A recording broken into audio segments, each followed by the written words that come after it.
Olá, seja bem-vindo, seja bem-vinda a mais este encontro de Direito Financeiro, dando continuidade aos estudos de elementos de Direito Financeiro, tratando aqui hoje sobre as receitas públicas, em continuidade ao assunto que nós já iniciamos. Nos encontros anteriores, nós aprendemos a compreender os conceitos de receita e de ingressos para fins de estudo de direito financeiro. Nós aprendemos que a Lei 4.320 entende receitas em sentido amplo, como tudo. Na verdade, usa a expressão receita para todas as entradas de recursos nos cofres públicos. Entretanto, aprendemos também que a Lei 4.320, a Lei de 1964, compreende que nem tudo aquilo que ela chama de receita passará a fazer parte do acervo patrimonial ou do vulto patrimonial, como queira chamar. Ela reconhece que alguns recursos que acessam, que entram nos cofres públicos, geram apenas um tipo de movimento de caixa, por assim dizer. Porque quando eles entram no caixa público, eles também já geram no mesmo caixa um passivo exigível. É como que se lançasse numa coluna específica lá do caixa a informação de que aquele quantum, aquele valor, aquele recurso que entrou no caixa já representa um débito para o poder público, porque ele deverá ser devolvido.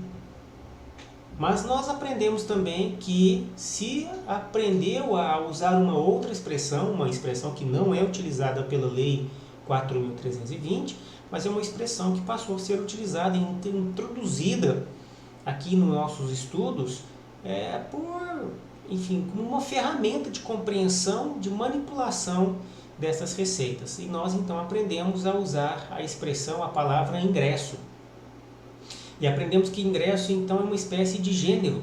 Embora esta palavra não apareça na Lei 4.320, ela indica que tudo que entra nos caixas é ingresso. Mas nem todo ingresso, lembra-se disso, nem todo ingresso será receita. Porque para este conceito que foi adotado pela doutrina, pela jurisprudência, os concursos também cobram por aí, os ingressos, estes são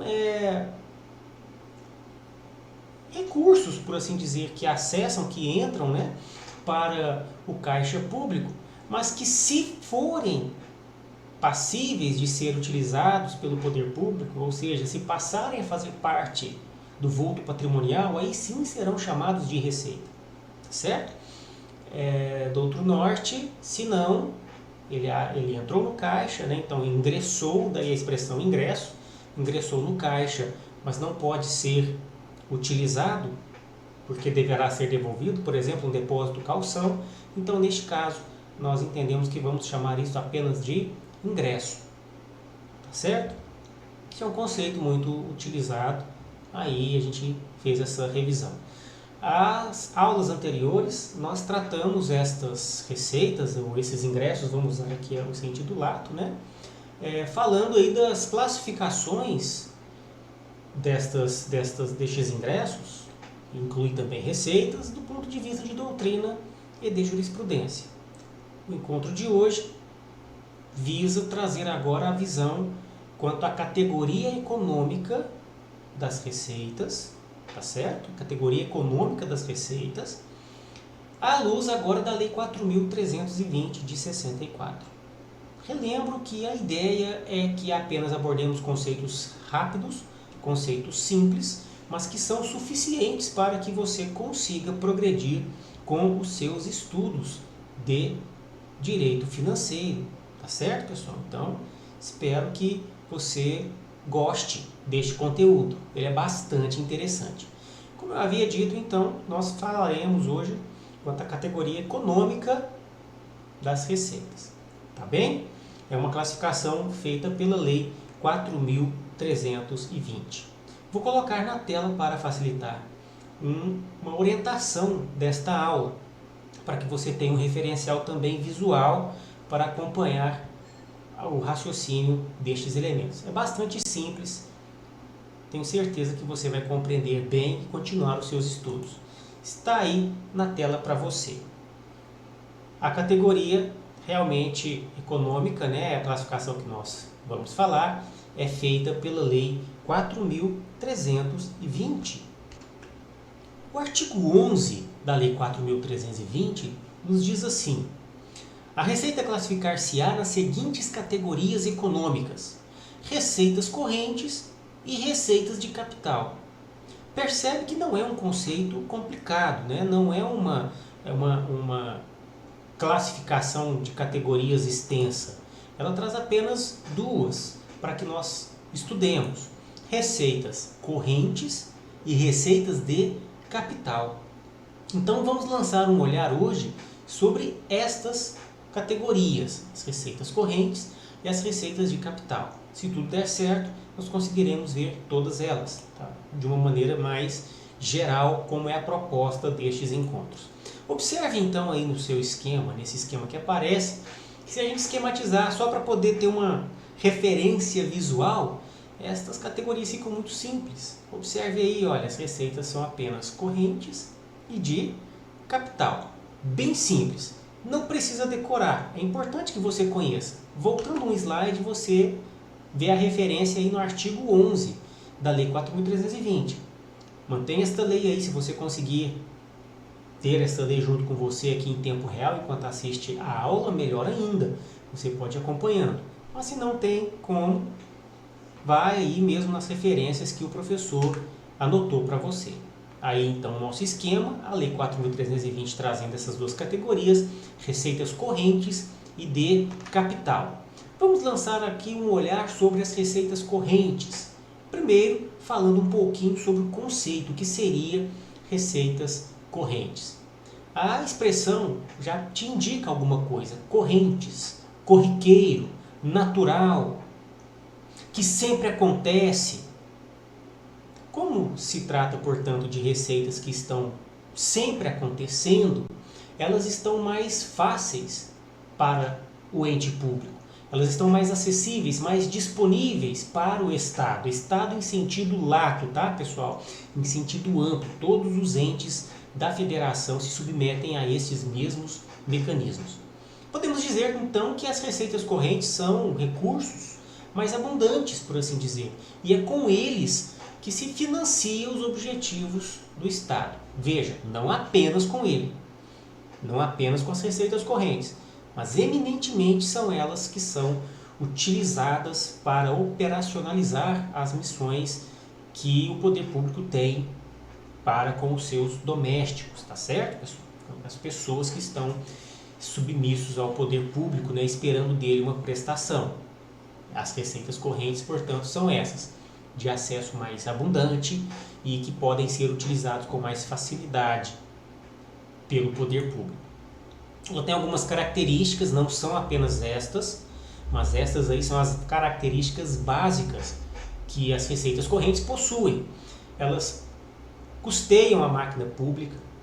Você imagina que então o pagamento das pessoas que trabalham no poder público, o pagamento, a compra de insumos para o funcionamento, limpeza e assim por diante, essas coisas são pagas com receitas correntes. Por isso que é um custeio da máquina pública. Elas atendem às despesas classificadas como correntes. Ainda não estudamos as despesas, vamos estudá-las. Mas você já consegue fazer esta relação, que a receita corrente paga as despesas correntes. E que são despesas correntes? São as despesas que têm características semelhantes a essas receitas, ou seja, ocorrem sempre. As despesas correntes ocorrem sempre. E sei que ela vai se repetir ano a ano, sempre. Então sempre terei que pagar o pessoal. Eu sempre terei que manter os prédios, eu sempre terei que manter a manutenção deles, né? Eu sempre terei que limpá-los, eu sempre preciso de insumos de tecnologia, informática e assim por diante. Eu sei que sempre ocorrerão. O que paga isso são as receitas chamadas de receitas correntes. Como tal, elas não possibilitam grandes investimentos, elas são feitas para custear essas despesas. Então, elas não têm o condão, não é o objetivo primário delas fazer grandes investimentos.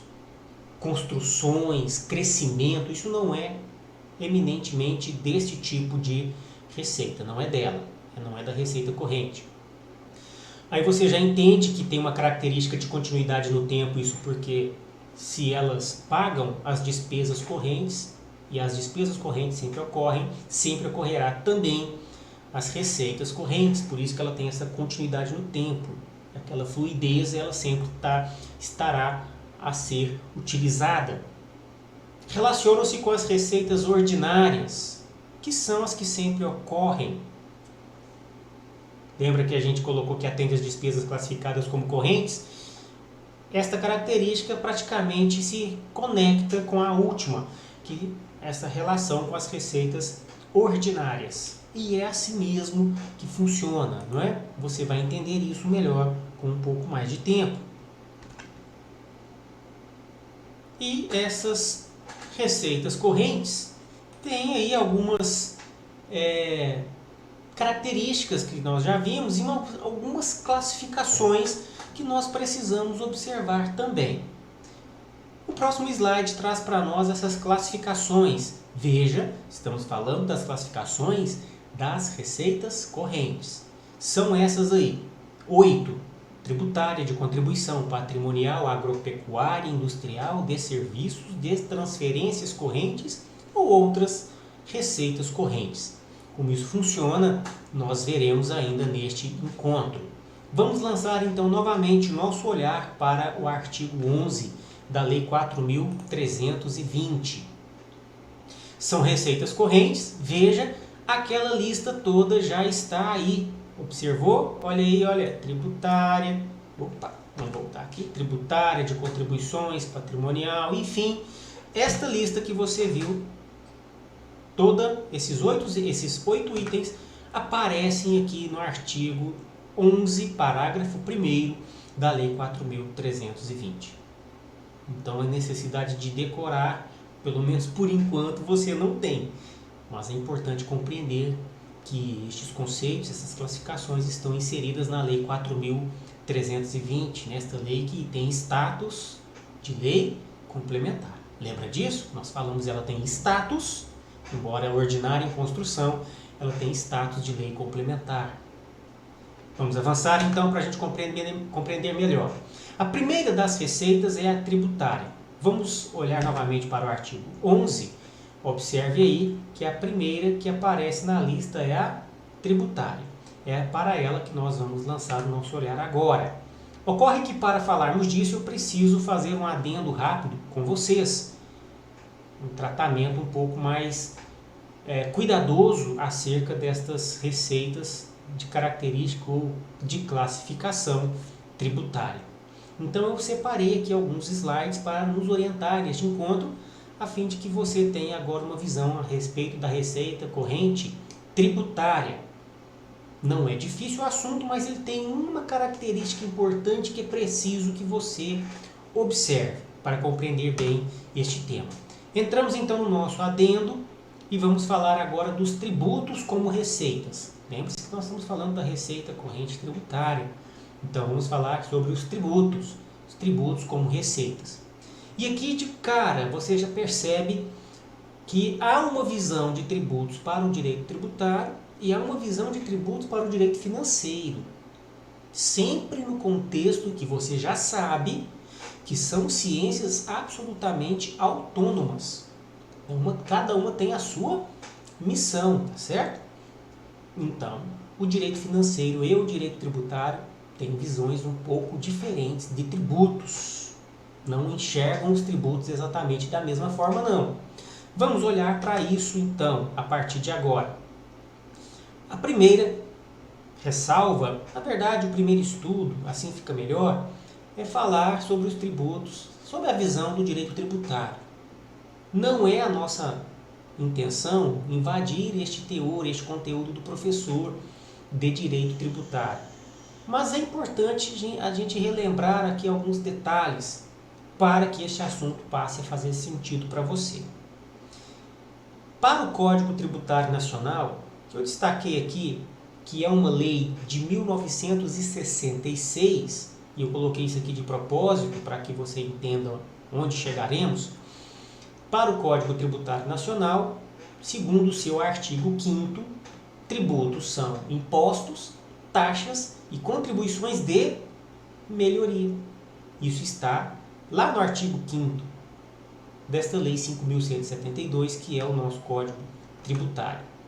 Ocorre que o direito tributário enxerga mais 2 outros tributos, além destes do artigo 5º do Código Tributário. Estamos aqui, lembre-se, falando da visão do direito tributário sobre tributos, ainda.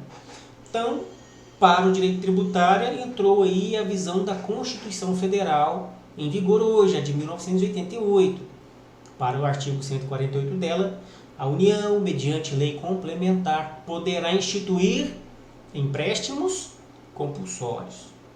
E o 149, o artigo 149 da Constituição, também traz para nós uma outra nomenclatura. Algo que nós podemos chamar de tributo também. Compete exclusivamente à União instituir contribuições sociais. Percebeu? Para o direito tributário, e a doutrina, a jurisprudência aborda empréstimos compulsórios e contribuições sociais, às vezes chamado de contribuições especiais por aí, como tributos, se somando aos 3 anteriores, lá do artigo 5º, impostos, taxas e contribuições de melhoria. Esta é a visão do direito tributário. Portanto, nós concluímos que para o direito tributário nós temos 5 categorias de tributos, 5 tributos.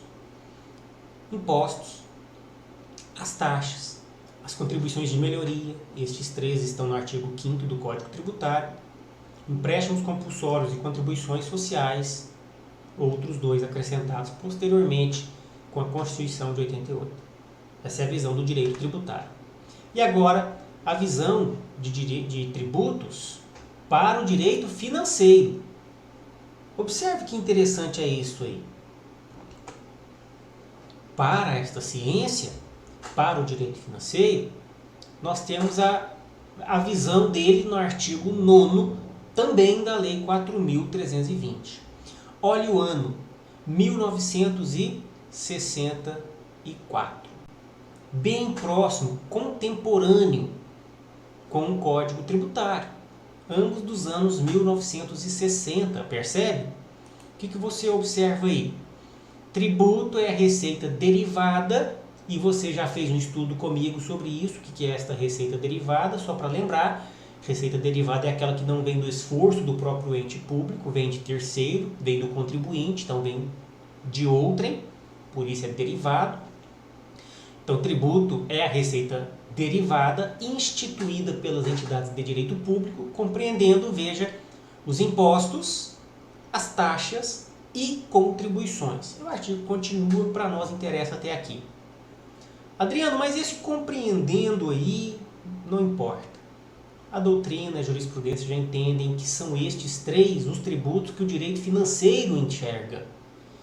O direito financeiro contemporâneo lá do Código Tributário, né, entende, digo, em relação à Lei 4.320, entende como tributos somente impostos, taxas e contribuições, que são aquelas contribuições de melhoria que o Código Tributário, poucos anos depois, acabou também elencando em seu artigo 5º, os mesmos.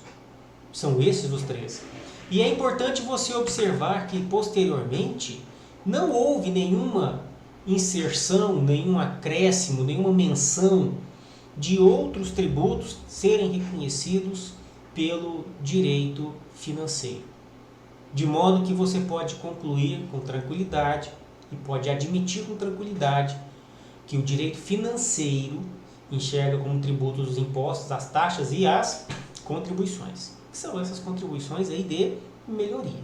Tá bem, pessoal? Então não tem muito mistério. Mas veja que é importante, porque ao classificar as receitas, nem todas serão tributárias, embora o direito tributário entenda que são. Aquelas 2 outras categorias inseridas no direito financeiro posteriormente não estão aqui. Embora sejam receitas, elas não são encaradas pelo direito financeiro como receitas tributárias. Viu que tem uma diferencinha aí? É importante fazer esta visão. Para facilitar, então, esse pequeno esquema, o direito financeiro entende que são tributos, os impostos, as taxas e as contribuições. Já o direito tributário entende estas mesmas três, mais duas: empréstimos compulsórios e contribuições especiais. Tudo bem? Vamos avançar. Aqui a gente termina o nosso adendo.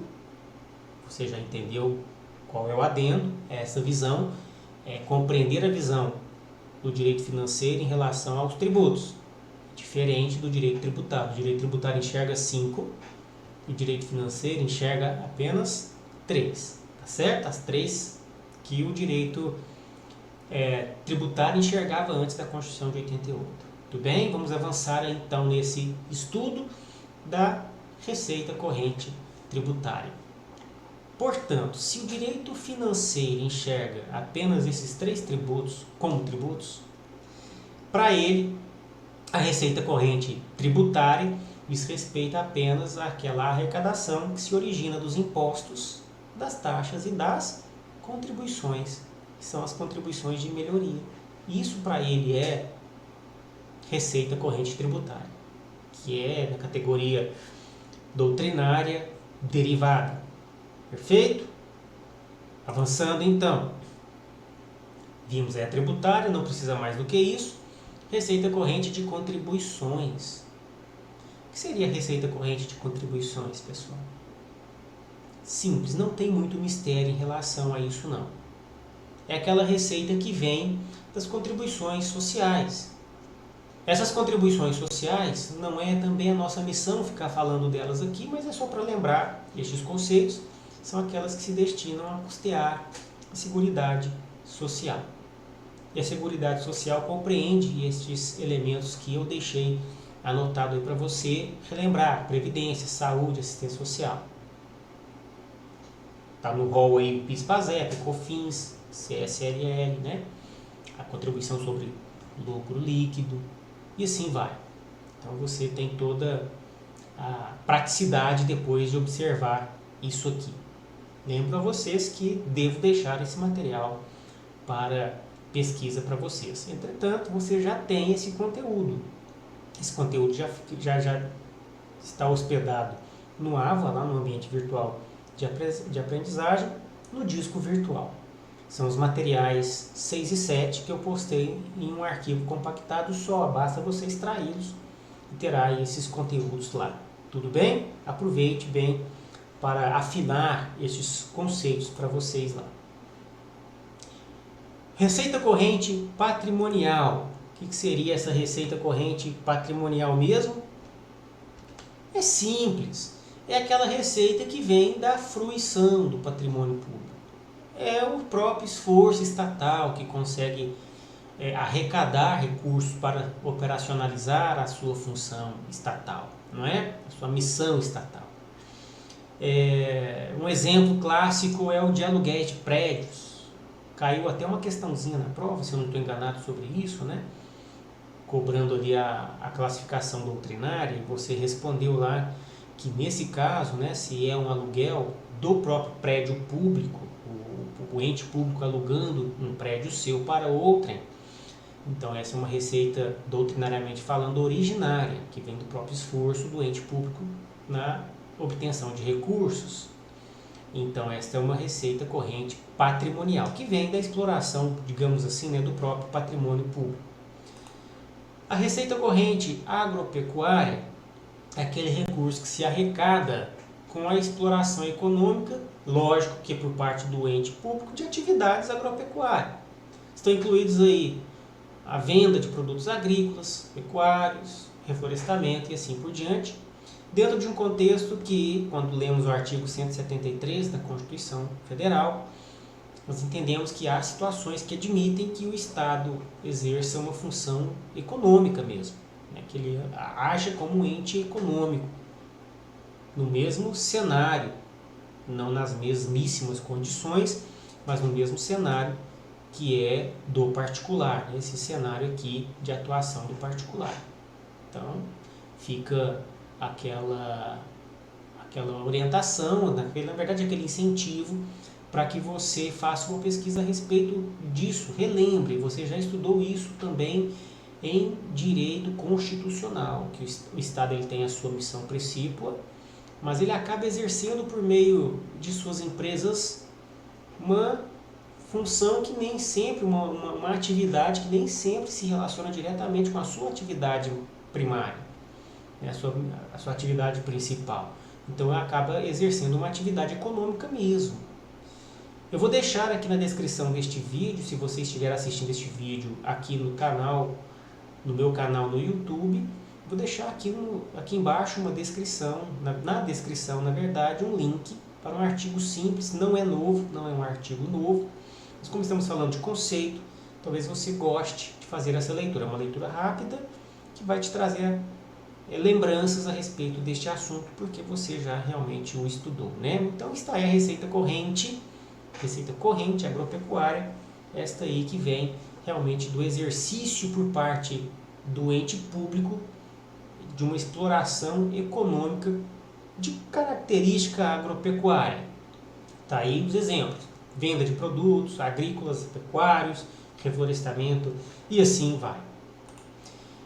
A receita corrente industrial, neste caso aqui, até para facilitar, eu copiei literalmente um conceito lá do Carlos Alberto de Moraes, na obra Direito Financeiro Esquematizado, com a coordenação do Pedro Lenza. Veja que são receitas correntes. A receita corrente industrial decorre do exercício de atividades industriais pelo ente público, como indústria, extração de mineral, de transformação, de construção, dentre outras. Fiz aqui a referência e você encontra esta mesma obra, porém, se não estou enganado, mais atualizada do que essa que eu apresento aqui. Essa que eu fiz a nota em rodapé para você, né? Essa referência bibliográfica aí é da minha obra impressa. Eu gosto de usar impresso, né, pessoal?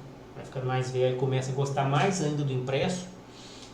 Mas você encontra a versão digital na Biblioteca Saraiva, aqui da nossa instituição. Fique à vontade de usar, é muito boa a obra, legal mesmo. Está aí, então, receita corrente industrial, vem da atividade industrial mesmo que o ente público exerce, no mesmo diapasão que eu já mencionei, tá? Quando ele exerce essa missão que acaba vindo a se caracterizar como uma atividade econômica em si. Por isso que ele levanta um dinheiro, por assim dizer, não é? Para operacionalizar as suas atividades. Receita corrente de serviços já te induz a pensar o que é, né? Já te induz a concluir o que seria a receita corrente de serviços. Quando o ente público presta serviços, não é? E presta serviços como comércio, transporte, comunicação, serviços recreativos, culturais, e que acabam sendo remunerados de alguma maneira, né? Aqui se chama de preço público. Já ouviu essa expressão? Preço público. É cobrança de tarifa. Cobrança de tarifa. Cobrança de tarifa. Então, cobrou, prestou um serviço, cobra tarifa. Receita corrente de serviços. Muito simples, né? Bem tranquilo como conceito. Lembra que o objetivo da aula é trazer linhas gerais para que você se desenvolva. Fica a missão aí sua de continuar os seus estudos. Receita corrente de transferências correntes. Você sabe dos seus estudos até de direito tributário que há movimento, né, de valores arrecadados entre os entes da federação. Daqui para lá, de lá para cá, há uma movimentação coordenada pelo sistema. Essa movimentação aí é transferência. Quando é que a transferência será corrente? Quando um ente transfere para outro e o ente que recebe esta transferência utilizará essa transferência para fins de pagar despesas correntes, aquelas despesas ordinárias, essa transferência será corrente. Então ela tem essa característica. Significa dizer que se o ente recebe um valor assinado como transferências correntes, ou transferência corrente, ele só vai poder utilizar para pagar para pagar despesa corrente. Aí se sobrar, ele não poderá usar para pagar outra coisa. Tem que usar para isso. A sobra tem uma outra missão que nós vamos ver ainda hoje. Tudo bem? Mas ele tem que pagar apenas despesas correntes com esta receita, essa de transferência corrente aí. Outras receitas correntes, a gente arredonda a expressão para dizer, olha, quando não tem uma categoria específica, aconteceu uma receita e essa receita não tem como encaixar em lugar nenhum dessas classificações que a Lei 4.320 trouxe para mim, então ela é chamada de outras, até porque o artigo 11 chama outras também, tem lá outras, justamente porque não dá para fechar tudo, né? Prever todas as possibilidades possíveis e imagináveis, sobretudo depois de décadas aí de criação da lei. Então eles foram perspicazes, colocaram lá outras que eu posso encaixar aqui como receitas correntes. Exemplo, está aí no slide, multas, juros de mora, indenizações, restituições, isso não está lá anotado na 4.320, mas entra na categoria de receitas correntes. Tudo bem? Terminamos aqui o nosso breve estudo de receitas correntes. Rápida lembrança, o conceito geral diz que elas pagarão despesas correntes, certo? Então ela é aquela mais abundante que será utilizada sempre, todo ano ocorre esse tipo de receita, porque todo ano ocorre também uma natureza, um tipo de despesas que ela precisa cumprir, que ela precisa pagar. Agora vamos falar das receitas de capital, que é a segunda categoria que a Lei 4.320 traz para nós. Ela fala apenas de receitas correntes, categoria econômica delas, né? Receita corrente de capital. Agora de capital já falamos da corrente. Qual seria o conceito? Antes de falar da própria receita, vamos relembrar o conceito de capital. Qual é o conceito de capital? Capital é aquilo que pode se transformar. Lembra disso? Capital é o poder, a capacidade de se transformar alguma coisa em outra. Então, capital é o poder de se transformar algo em bem ou serviço. Isso é capital, é o poder de transformação, é o conceito geral. Isso já te dá uma dica do que seria, portanto, um conceito de receitas de capital. Se você aplicar esse conceito aqui no âmbito em estudo, esse âmbito que nós estamos tratando aqui, que é a receita de capital, você vai concluir que a receita de capital é aquela que pode, ou que será capaz de se transformar. Percebe isso? Entrou dinheiro, ele pode ser transformado. Oh, então será que é isso que eu posso fazer grandes investimentos, transformar em investimentos? Vamos ver isso? Uma pergunta, antes, para a gente evoluir. Para o direito financeiro, como é que ocorre a receita de capital? Nós vamos analisar isso agora. Calma, né? É uma coisa bem simples aqui para você. Ficou fácil, né, pessoal? Aí, ó. Receita de capital, se é um conceito de transformação, para a gente aplicar aqui, eu voltei em vez de ir adiante, né? Como é que a gente vai responder essa pergunta? Como ocorre a receita de capital? Está aí, em linhas bem abrangentes, assim, bem simples. Abrangentes não, simples. Receita de capital é aquela receita que pode ser transformada em alguma coisa. E esse alguma coisa nós vamos chamar de patrimônio. Aumentar o acervo patrimonial. Transformar essa receita em patrimônio. Sabendo que eu estou transformando um patrimônio em outro. Um patrimônio, dinheiro, sendo transformado em outro tipo. Porque é de capital e capital é transformação. Vamos olhar mais para isso. Veja que, observe. Vê essa figura? Se nós estamos falando em transformação, fica óbvio que eu posso, por exemplo, ter um valor no meu caixa que tem a classificação, tem a categoria de receita de capital e transformar, por exemplo, numa escola. Não é isso? Estou fazendo uma transformação. Valor em bem. Esse dinheiro apenas se transformou numa escola, um prédio que é o destino de escola. Esse é o poder de transformação do capital. Por isso, receita de capital. E você já entende, então, agora que a receita de capital é essa que vai ser transformada, tem como destino ser transformada em bens. Um bem sendo transformado em outro. É bem possível isso. E é característica da receita de capital. E sim, você já fez a relação, sei disso. Se lá na receita corrente eu pago despesas correntes, se lá na receita corrente eu posso utilizar aquele dinheiro somente para fins de tratar, de cuidar de despesas correntes, também é correto dizer que a receita de capital será utilizada apenas para este fim.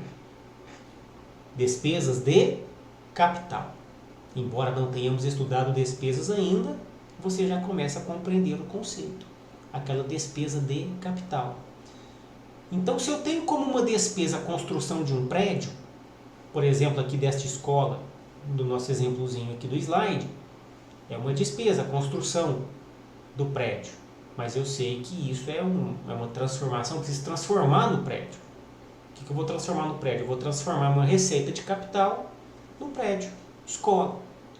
Só posso utilizar para este fim a nossa receita de capital. Isso já começa a te explicar porque em algumas situações sobra uma verba que não pode pagar uma outra despesa. Às vezes sobra uma receita de capital que não pode ser investida, não pode ser utilizada para pagar despesas correntes, por exemplo. Falaremos disso daqui a pouco. Vamos avançar aqui um pouco mais nesta análise. O inverso pode acontecer. No slide anterior nós falamos em dinheiro convertido num bem imóvel, né? Porque dinheiro a gente chama de é um bem também, né? Transformei num bem imóvel, transformei numa escola. Será que isso pode acontecer? Transformar agora a escola em dinheiro? Pode. O inverso é a mesma regra. Mas, quando eu vender este prédio, por exemplo, esse prédio não é mais útil. Esta escola, neste lugar, não é mais útil porque agora eu tenho uma outra escola maior que atende toda a comunidade, a operação dela é melhor, essa aí já está antiga, já precisa passar para frente. Não tem mais interesse nela, não serve mais, guardadas as regras de negociações do bem público, vende a escola. Vendeu a escola, qual é o dinheiro? Isso vira que tipo de receita? Receita de capital, do mesmo jeito. Se capital é transformação, só transformei de uma coisa para outra, mas mantive a característica de receita de capital. Simples, não é, pessoal? Bem tranquilo. E agora? O fenômeno observado é a transformação. Aqui nós temos uma coisa interessante para observar. Quando eu transformei o dinheiro em escola, a escola manteve o mesmo dinheiro, o mesmo valor. Não houve um acréscimo de patrimônio aqui. Esta é outra característica da receita de capital. A receita de capital ela não modifica-se o valor, regra geral. Significa dizer que se eu gastei um valor X para construir a escola tem o mesmo valor X, foi apenas transformado uma coisa em outra. Então, para a doutrina de direito financeiro, não há aumento do patrimônio líquido quando eu estou falando em receita de capital. Beleza? Tranquilo, né, pessoal? Você não tem dúvida em relação a isso. Como é que ela se origina? Como é que se cria essas receitas de características assim de capital? O artigo 11 ainda da Lei 4.320, lá no seu parágrafo 2º, traz para nós como é que acontece isso. Veja, ela já começa dizendo para nós, são receitas de capital provenientes de realização de recursos financeiros oriundos é advindos, veio de. Aí veja, constituição de dívidas é uma forma de gerar, criar uma receita de capital, conversão em espécie de bens e direitos, recursos recebidos de outras pessoas de direito público ou privado que destinam a atender, né, as despesas classificáveis de capital, e o superávit do orçamento corrente. São meios de se criar, se originar as chamadas receitas de capital. Isso vai ser olhado com calma também com vocês. Mas perceba que se você conhecer a Lei 4.320, saber que essas coisas estão ali permeando do artigo 9 ao 11, 12 e 13, você vai ver isso. Começa a soar mais tranquilo, né? Você tratar essas regrinhas de direito financeiro aqui. É bom entender, é importante, é essencial entender os conceitos, mas que maneje bem essa lei para que não tenha dificuldade no tratamento. Como é que eu utilizo a receita de capital? A Lei 4.320 traz para a gente como é que ela é utilizada e a lei, ou melhor, a Constituição Federal, no artigo 167, no inciso 3º, também traz a mesma ideia. Mas vamos ver aqui o artigo 44 da Lei 4.320, que me diz como é que eu uso, como é que eu estou autorizado a utilizar a receita de capital. É vedada a aplicação da receita de capital derivada da alienação de bens e direitos que integram o patrimônio público para o financiamento de despesa corrente. Aí tem uma ressalva no final.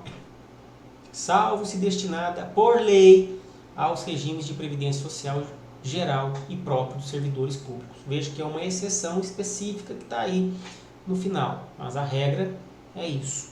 Receita de capital não paga despesa corrente. Receita de capital tem que ser transformada em alguma coisa. Então, paga despesa de capital. Tá certo? Tá aí. Por isso, isso aqui que está ilustrado para você não é permitido.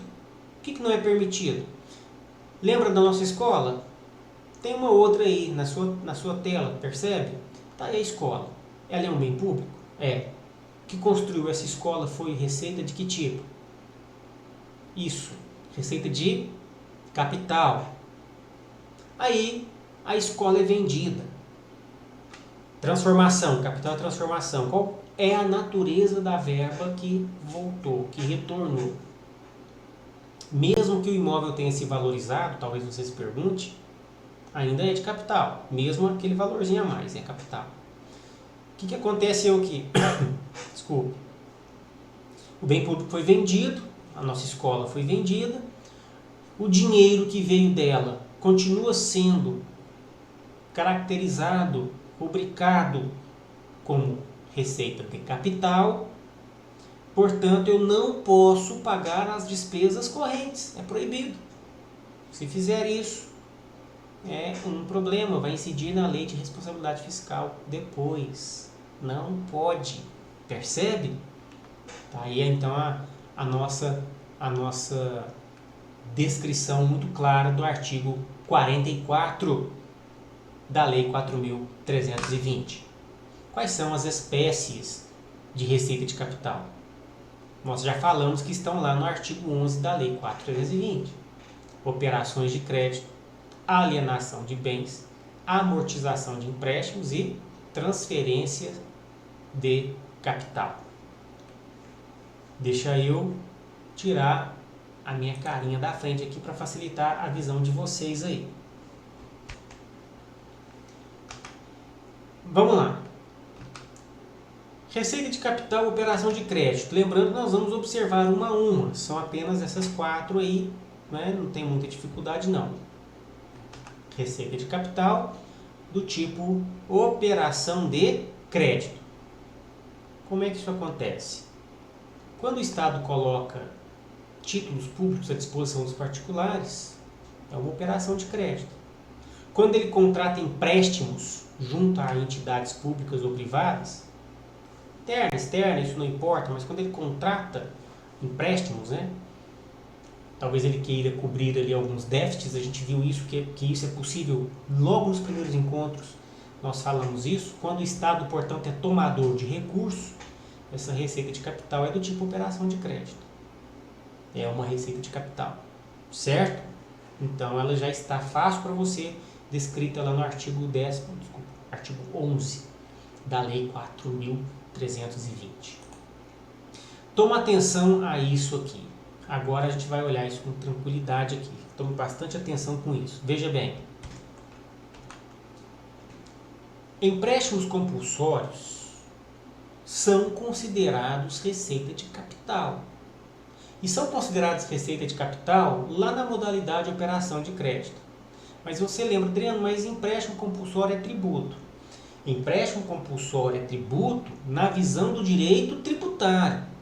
não é tributo na visão do direito financeiro. Por isso que ela se encaixa, né, o empréstimo compulsório, acaba se encaixando nessa modalidade de operação de crédito. Por que mesmo? Porque o direito financeiro não enxerga empréstimos compulsórios como tributos. Por isso que ela cai nessa categoria aqui de operações de crédito. Se houver empréstimos compulsórios, que são naquelas situações extremas que a Constituição delineia, serão então operação de crédito e não uma receita tributária. Muito cuidado com isso, tem muita perguntinha por aí para poder selecionar os concurseiros aí, né, os concursantes, pegando nessas pequenas minúcias aí. Você tem que lembrar que é um conceito muito geral, tá certo? Então você vai lembrar que o empréstimo compulsório é uma construção posterior à Lei 4.320. A Lei 4.320 não embarcou na mesma onda do tributário, que reconheceu mais duas modalidades de tributos depois. Ela ficou parada naquelas três que são descritas no seu artigo 9º e no artigo 5º do tributário, do Código Tributário. Tá certo? Bem tranquilo isso aí. Então se liga nisso. Não caia no conto do enganador lá não. Avançando aqui, já vi de cara que faltou um parêntese aqui no slide, vai ficar assim mesmo, não vou editar vídeo nem nada, né? Fica assim, isso não faz diferença nenhuma. Receita de capital, alienação de bens. O que eu posso fazer aqui em tempo real, deixa eu ver aqui, já colocar o nosso parêntese. Pronto. Aqui a gente resolve o problema do toque, né? E continua a aula em tempo real, assim, é gravado, mas está em tempo real. Vamos lá. Receita de capital, alienação de bens, do tipo alienação de bens. O que é isso? Se vender componentes do ativo permanente, vendeu escola, vendeu o carro, vendeu a ambulância, vendeu aquilo que volta em espécie, por exemplo, como capital é sua transformação, voltou, continua sendo receita de capital, mas a rubrica é alienação de bens. Lá nos caixas públicos, município, estado, Distrito Federal, União, por ali, e esses caixas todos aparecem essas descrições assim, precisa aparecer, né? Claro que tem outras normativas, né? Muitas outras normativas refinadas, né? Que vem refinando o tratamento das receitas, mas as linhas gerais são, todos os entes públicos obedecem às linhas gerais da Lei 4.320 e da Lei Complementar 101 de 2000, que é a Lei de Responsabilidade Fiscal. Tudo bem? Tranquilos? Joia! Então é isso. Mais uma vez eu fiz a anotação que não posso usar esse dinheiro. Vendi porque não preciso mais dessa escola, esse estádio, não precisa mais desse estádio, vou vender o estádio. Vendeu o estádio, não vão pagar ali o servidor público que está sem receber seu salário. Infelizmente não pode, porque lá a receita que paga é a corrente, e aqui nós estamos falando de uma de capital e eu não posso misturar as coisas. Artigo 44 da Lei Complementar 101. Deixa eu só conferir aqui, pessoal, se eu fiz aqui uma nota errada. Só um instantinho, deixa eu já olhar aqui. Eu dei uma pausadinha rápida no vídeo aqui, já voltamos, porque eu detectei uma incongruência aqui e não vou editar vídeo nem nada não, vou deixar a coisa em tempo real assim com vocês. Ali, a única coisa que mudou é uma referência errada que eu fiz aqui atrás. Vou voltar aqui com vocês em tempo real, vou voltar aqui, ó, nesse slide, aqui, quando eu faço referência ao artigo 44 da Lei 4.320, aqui na verdade, pessoal, não é a Lei 4.320 não, deixa eu arrumar aqui junto com vocês, ó, é a Lei Complementar 101 de 2000. É vedada a aplicação da receita de capital derivada da alienação de bens, né? Deixa eu dar aqui uma conferida com vocês. Eu vou navegar ali para nossa lei. Eu acho que eu consigo colocar o navegador para vocês aqui. Deixa eu ver. Não criei a possibilidade, mas estou aqui olhando para ela mesmo, né? lá na seção da preservação do patrimônio público, né? Então, tranquilo. A única coisa que mudou foi isso, tá? Só a referência aqui não é o artigo 44 da 4320, é o artigo 44 da Lei Complementar 101. Tudo bem? Então, não tem problema nenhum, tá tudo certo. Os conceitos não mudam, tudo a mesma coisa, tá bem? Então, só para a gente poder corrigir, já corrigimos juntos aqui. Não vou editar vídeo, nem nada, vai ficar assim mesmo. E certamente você compreendeu bem. Daqui um pouquinho nós nos encontramos ao vivo, você volta para a sala, né? Você que assiste essa aula agora à noite, você volta para a sala, lá a gente já corrige. E você que não está assistindo agora à noite, né, já fica sabendo aí que é tranquilo, só fazer a referência ao artigo 44 da Lei Complementar 101, tudo bem? Então, veda expressamente, né? Por isso que agora há pouco eu falei, né, que vai responder de acordo com a Lei Complementar 101 de 2000, né, a Lei de Responsabilidade Fiscal, LRF, chamada assim por aí. Receita de capital chamada de amortização de empréstimos. O que é isso? Simples. Às vezes o Estado age como aquele que cede recursos, faz financiamento, entrega empréstimos, né? E ele começa a receber pingadinho, né? Paulatinamente ele vai recebendo esse pagamento por parte de quem contraiu esse crédito com o ente público. O ente público cedendo este crédito, né? Então, a cada parcela que vai recebendo, ela é convertida, por assim dizer, né? Ela representa receita de capital. Tá certo? Tá lá na Lei 4.320, agora sim, né? No artigo 11 dela. Tudo bem? Então, paulatinamente, cada parcela desses empréstimos, desses financiamentos concedidos, são tratados como receita de capital. Tudo bem? A amortização, esse pagamento parcelado aí, em si mesmo da categoria receitas de capital. Agora tem um detalhe, e os juros? Os juros sobre isso. Tem uma nota que eu fiz aqui para você, os juros que estão ligados, estão associados ao empréstimo, são classificados como receitas correntes, chamada receitas correntes de serviços, que nós já analisamos lá, a receita corrente de serviço. Por quê? Porque os juros representam uma espécie de remuneração do capital. A amortização é só a devolução, né? Aquela parte sem juros é só a devolução do valor que foi emprestado. Os juros, vamos chamar assim de juros em sentido lato, né? Aquele acréscimo que vem junto com aquela parcela, entra na categoria de receita corrente de serviços. Tudo bem? A amortização pura, nua, sem correção, né? sem esses juros, esta aí é a receita de capital. Os seus juros, aquele acréscimo que vem, esse é a receita corrente de serviço. Bem? Receitas de capital, chamada de transferência de capital, muito simples, é a mesma regra relacionada às correntes.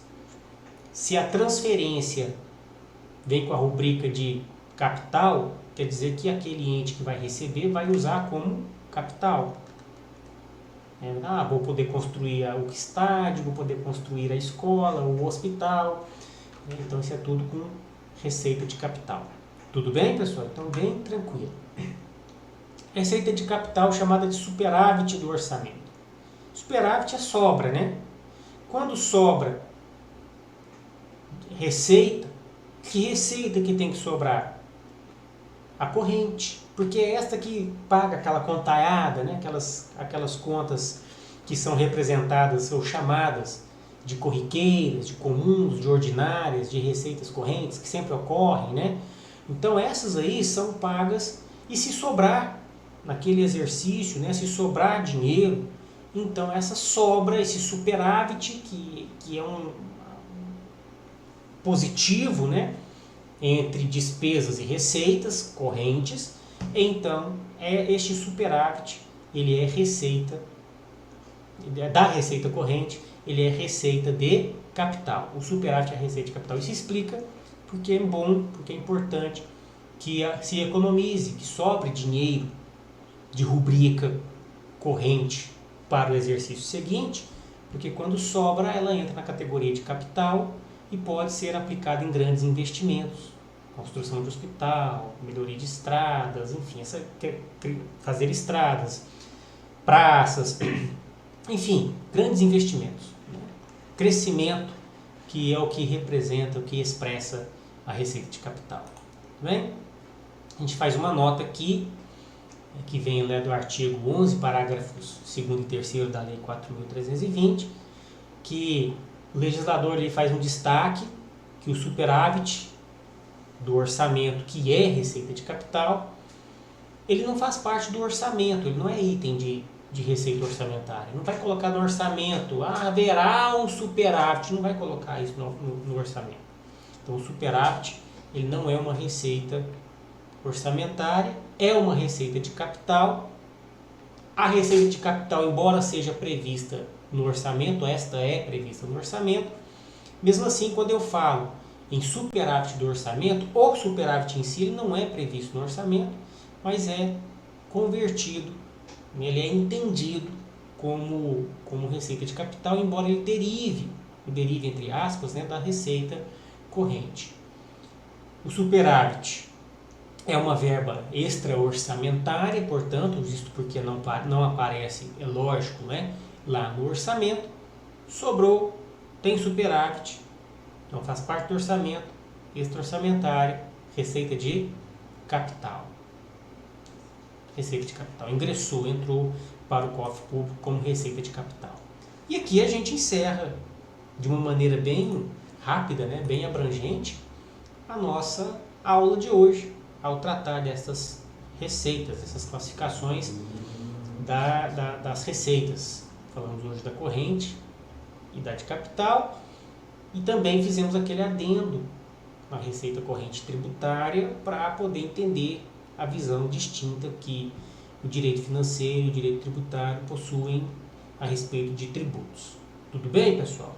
Espero que a aula lhe seja produtiva, que faça um bom proveito dela. Estude também esse material que foi enviado, pesquise mais a respeito do tema.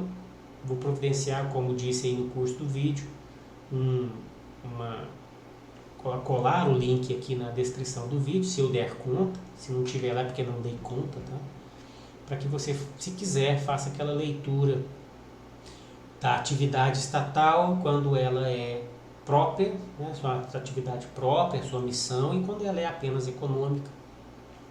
Um estudo rápido, sem querer invadir a seara do direito constitucional, mas aqui o estudo do direito financeiro é constitucional, então ficamos todos em casa. Tudo bem? A gente se vê, pessoal. Bom descanso a todos e até o nosso próximo encontro. Bem? Vamos fechando aqui a nossa aula de hoje. Grande abraço.